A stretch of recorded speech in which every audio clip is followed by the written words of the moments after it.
Welcome back. Because I sure was about to say, well, For part two of Adult Time Out. I'm Luscious Barbie. I am Rahkalon. And we are going to keep diving into this discussion about bag or boo. It's October, fall has struck. I don't know where you tuning in from, but here in Texas, we grateful that things are cooling off. Mm-hmm. And that means you want to cuddle up. But you also might want to step out and secure your coin too. So we've been having discussion. If you haven't checked out part one, stop this right now. Go back to part one. See what we've started the conversation at, and then join us back in here. Because we're going to dive deeper into motivation behind why you want the bag or why you want the boo, and some of the conditioning that goes into why we pick the things that we think we want when maybe it's what other people want us to want. All right. Yeah. Right. I think that you say you got a quote, right? I do. So for me, like I mentioned in part one, right now I'm not in a space where I feel like I have to choose. By having a aligned, compatible partner like I do, I am securing my bag while he's also securing his, and then I also have the sweetness of my boo. So this quote by the most insightful philosopher, Gucci Man, it says, "I believe I can make all the money I've missed, but I can't regain the time with family."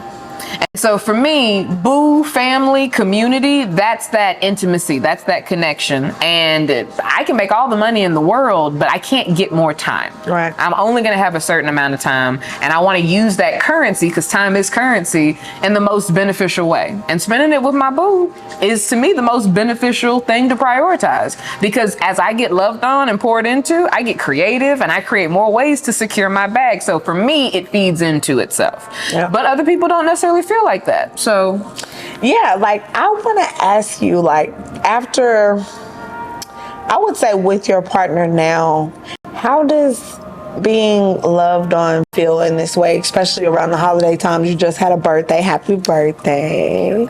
How does that feel? What did that feel like, just being in love and loved on around your birthday? Well, you know, this time around at 32 years old, because I feel so ancient. I'm an ancient baby. This lifetime, being in a relationship like what I have has me so incredibly grateful for all the different versions of myself that I've gotten to become, because of trauma, because of life experiences that made me feel like the way I was showing up needed protection, or the way I was showing up needed me to be more extroverted, when really I needed to be more introverted. There's like 18 different voices in this head. 18 different fragments. And this man has been able to come in and to align and to pursue and to court all of me. Not just the parts that are easy to get along with, but the parts that he has to grow and expand to accept too. Which to me, just seeing someone, especially someone who identifies as a man and is also a person of color, being willing to stretch past their comfort zone instead of just be like, you gotta fit for me. That shows a level of commitment and maturity that I hadn't experienced before. Mm-hmm. Also, being in a more monogamous relationship now, having been in a poly relationship for the past 4 years, it's just a shift in prioritizing that intimacy of that union, and how that doesn't make me feel less free. If anything, I feel free in what I'm getting from this one-on-one connection. And I think a lot of people, including myself, would have probably thought at one point that you'd feel like you're lacking something. But the way he spoiled me over my birthday and the way he spoils me on a daily basis, I feel like I've successfully won. Yeah. Nice. Yeah, it's a good stuff. Yeah. It's a good stuff. Yeah, I think that that's where you really get down to what do you really want in dating, because that's what I really want. I really want somebody that can make me feel like, you know what, I'm motivated, I'm inspired. I want to get up and I want to go to the gym because I see you doing this with your life. I want to go and I want to have more of a business mind of doing something different because I have a support system. Teach me something. I want to be led, and I don't want to always feel in control of those decisions when you can have somebody that's like, well, really somebody that shows love and growth of a challenge for you, of like, okay, well, why do you think that? Yes. And it's like, because most of the times people won't ask you why you think a certain way because it either benefits them in a way, or it's kind of like, even from family, like, well, they just gonna do what they want to do because that's what they want to do. But they're not gonna be curious about where that's coming from for you. Like, why do you really feel that way? And it's like, I really feel that way because maybe I don't know. Yeah. And a lot of us really aren't used to being challenged in healthy ways. Like, one of the things I most appreciate about my relationship is that he will call me out about stuff just to see, like, okay, do you really believe that? And where is that coming from? And in the past, I would have found that kind of triggering, right? Now I get defensive. Why are you asking me questions? But if you're asking me not to try to make me feel stupid or to make me seem like I'm wrong about something, but to actually understand, I had to shift my perspective and become more open and to feel vulnerable, actually processing with them, like, this is why I feel like that, or I don't know yet, and it's okay to not know, because you have someone who's gonna support and love you either way. Yeah, either way. And I think that's the safety net of feeling just safe and secure of, like, I have the opportunity to be curious and to not know and be vulnerable about that. And I think that in dating, a lot of the times we have to really understand of, you know, dating with intention is completely different of just dating. And I've tried it and still trying. But still dating. I feel like, you know, dating apps and, you know, we're seeing, you know, we talked about the Oyster Girl the last episode, but we're also seeing dates of the Cheesecake Factory girl where she said basically a date, when you're getting to know somebody or somebody's courting you, she would not get out of the car. Have you heard about the Cheesecake Factory girl? I don't listen to things like this. So when I update y'all, I have to update Rob because she's not with the internet shits. No. So and unfortunately my whole timeline becomes of the shits, okay? But the Cheesecake Factory girl, basically, she went to date this guy, nice guy from what it seemed like in the video. He came to pick her up. She did not come downstairs because she wasn't ready until the time of the reservation at a really nice restaurant. He asked could he come up because she was taking a long time. She said no, to wait in the car. Okay. So that kind of already set the tone of like, all right, well, in the time that he was sitting in the car waiting on her, he had to make other plans because you have now lost the reservation. They didn't have another reservation at a very expensive restaurant. And thankfully he was willing to make other plans. I would have took my ass home. She got in the car and he said, you know, basically we're gonna go somewhere else because you took a long time. So they pulled up at Cheesecake Factory and she said she's not getting out the car because Cheesecake Factory is not a date. Any chain restaurant, a woman dating a woman that's beautiful and of caliber and this and that, she was just like, she humiliated him and got on camera and was like, do you see me? You think I look like Cheesecake Factory? Wow. Like, and it was kind of like, it's taking the internet in a frenzy because this is what the dating world is like now. That's really great. So hearing like real relationships and stemming from like real people are actively dating and connecting and seeing each other and spending holidays together, it's different from the fuckery that's going on in the world. Yes. Because that is the type of thing that's put out there in the dating world. And then for people that are actively trying to find somebody that wants to date, are on the other end of that. And now men or women are like, oh, well, no, because the last person I went out with, they were fucking psychopaths, right? Yeah. So I think knowing what you want in dating and not just looking for a date. And it was kind of like, the phrase that she used was like, if you dating me, you're supposed to keep me safe. You're supposed to protect me. You're supposed to provide for me. You're supposed to cover me. You're supposed to do this. He kind of was just like, this is our second date. It's our second. I ain't your husband. And exactly. And he was like, you know what? I feel like on a date, you're supposed to be cooperative. You're supposed to be respectful. We're going based off those standards. She was like, how am I not cooperating? But you won't get out the car, girl. Right. Exactly what you're saying about you're not somebody's wife or husband when you're going on these dates. Yeah. And I feel like a lot of the times the mentality is I'm dating for a husband, so you have to act like my husband from day one. And that's wild to me because it's like you're putting so much expectation on something that's so surface level for some people. Some people are just like, hey, I just want to go out and have a good time, and then we just see where it go from there. Maybe I wake up in the morning and I'll be like, I fucking love this girl. Or maybe I wake up and be like, I never want to talk to her again. Yeah. And I also feel like there's this expectation from that perspective over, I want you to go ahead and start behaving like my husband. Are you going to start behaving like his wife? Right. And even that's not, I don't think, a tit for tat situation where you should start behaving like a wife and he should behave like a husband. You should behave like individuals who are getting to know one another. I love when someone's like, back when I was dating both men and women, I loved when people would be like, oh, let me cover it. But I never was one who went into situations like, well, you got to do this, you got to do that. It tells me more of what you're interested in doing. I can make a decision on my end of how I feel about you based off what you lead with if you want to cover the check.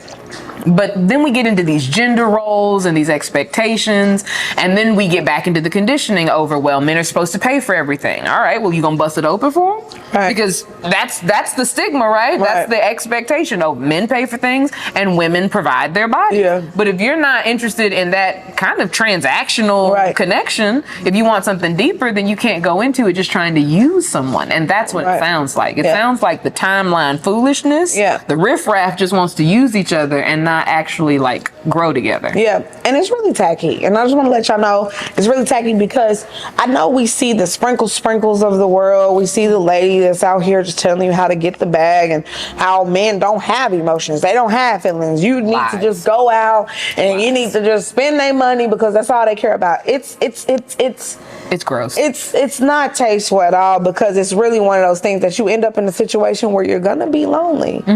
You're gonna be lonely, especially around these holiday times. You're gonna realize how lonely it is because your friends, they gonna be moved up, baby. Yeah. Because even though they might be giving you the chit chatter, girl, leave that man, girl, da, da, da, they're gonna be under their baby daddy. Yeah. So, yeah. And you're gonna see them in the picture with the Christmas tree in the back. Yes, with the matching pajamas. And even if you aren't alone, because some people will justify, well, I still got a couple people in rotation. But do they actually like give you food for thought? Yeah, they feed your belly. Yeah, they might buy you a bag. Yeah, you'll have Christmas gifts. But do they know you? Yeah. And will you let them get to know you? Yeah. That's when you're really winning. That's when you actually have secured a relationship. Otherwise, you're just still fiddling with representatives and you'll never get to the heart of it. And I don't know if you've ever been in a rotation before, but if you're on somebody's rotation or if you have a rotation, talk about rotation. Your holiday is not on the day that everybody else celebrates it. It's either the day after the weekend after. It's not gonna be on Christmas Day, on Thanksgiving Day, on New Year's, because those are days that are reserved for people that everybody else knows about. Yeah. If you ain't never met nobody in the family, none of the friends, nobody, and she ain't never talked about you, why you think you're finna pull up at the family reunion? Why? So I feel like y'all need to understand what these rotations are. Yeah, it's cute to have a rotation during the summertime, but baby, in the winter, it get cold. It do. It get cold. Real cold. It get cold in the day. And we be having them little blizzards or whatever, and baby, if you ain't got nobody to pick up the phone and bring you that Wendy's chili, they got Wendy's chili at Walmart now. Anyway. Shout out to Wendy's in a chili. can. Wendy's chili in a can. You can make your own Wendy's chili at the house. You shouldn't have told me that. Yeah, they got it. Yeah. And it says Wendy's, and it got the picture of Wendy and all that. So y'all just keep that in mind when you at home with your cats and your dogs and your turtles, and you went and got a new fish aquarium because you tried to do your hot girl summer in the fall, and it simmered down, and now we in fall, and now you looking crazy. Yeah. And fellas, y'all was city boys and all that, and now you trying to get that girl back. Yeah. And she gone. Let's get real quick, because we've been harping on the women. I think it's because there's so many podcasts and so many situations with black women talking about what black men are or aren't doing, or what men are or aren't doing. We are an equal opportunity podcast. Anybody can catch the adult timeout corrections and critiques. We just want people to treat each other with humanity. Yeah. Meet each other for who you are as individuals, not for these conditioned, recycled roles, not for just playing out the things you saw your parents do, not just for trying to live up to standards the way your friends are. I was listening to another podcast the other day, and this girl was really writing in this letter talking about all my friends are getting married. Me and my man have been together since high school. I know he's the one for me. He's told me we're going to get married, but he says right now we have to prioritize getting a car because we don't have a car. That's a good problem. And we have to prioritize like getting a home, and that would make him feel comfortable to propose. But I'm like, if you know you're going to be with me, why can't we just be married while we do those things? And I'm like, okay, if we even look at these expectations of how we want men to lead, right? it seems like his priorities are in place. He wants to make sure that he can provide certain essential things before he ties your lives together. Just in case you need to do something different for you to make sure you're living your best life, or he needs to do something different for him. It doesn't sound like this man is in any way avoiding commitment. It sounds like he wants to ensure he can provide a life that they would both be happy and fruitful in. But because of her conditioning, because of her comparison to everybody around her, she feels away. Yeah. And I'm not invalidating her feelings. Maybe she just really loves this man and wants to be his wife. Nothing wrong with that. But what is your motivation behind these things that you want when you are interested in the boo? And the boo is saying, let's secure more bag before we really lock down this boo ship. Yeah, let's secure stability. Yes. Because that's what it's all about. Be out here dating with intention. Yeah. If you see me on a dating app, swipe right. Because I probably already swiped right on you. Okay. Because I'm dating with the intention to meet you. Yeah. Connect the love of my life. Yeah, and the fact that you're tuning in, we already got so much love for you anyway. Yeah. So whether we've given a hard time to the women or given a hard time, I don't think we really gave a hard time. No, I think we were just honest with the women. And I think for the men, as we start to gain more content over things that point out you need an adult timeout, because we know most of the demographic listening to this is women. But as the men start tuning in more, we're going to call you in because we want you to level up too. You are not the only ones out there who are playing games. We're seeing that the women are too, but the women aren't the only ones with feelings. Y'all have them too. So you need to sit your ass down, become self-aware, practice some self-empathy, and then start dating intentionally so you don't get played and treated like a trick. Right. Because tricks and treats, it is the season. And on that note, you don't want to be treated like a trick, and you want to be dating with intention. But what we want you to do intentionally is subscribe to this podcast. Follow me, Sweet Life and Luscious.